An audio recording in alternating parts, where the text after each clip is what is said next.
This is a product my husband purchased for our home garden, and it's the solar security camera from SEHMUA. It's a wireless, battery-powered outdoor camera with built-in solar panel. So once it's installed, you don't have to constantly recharge it, which is really cool. That was like a big plus for us.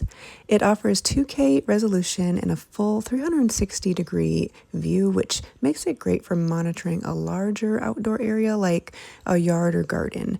You can pan and tilt the camera remotely through the app.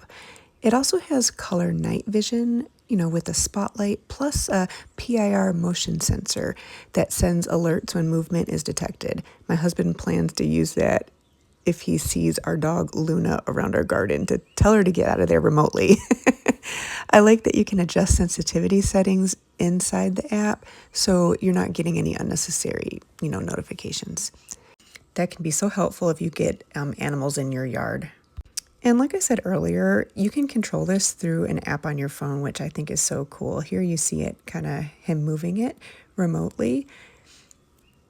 And I think that's so neat. For us, it just adds, an extra layer of awareness around the property without being, having complicated wiring. And here you can see what it looks like on the phone. It's so clear. If you're looking for something that's solar powered, an outdoor camera with wide coverage and app control, this is definitely a really solid option, to consider. That was, really affordable. After seeing how well this works, we're definitely considering adding a couple more to our yard since we have a pretty big space.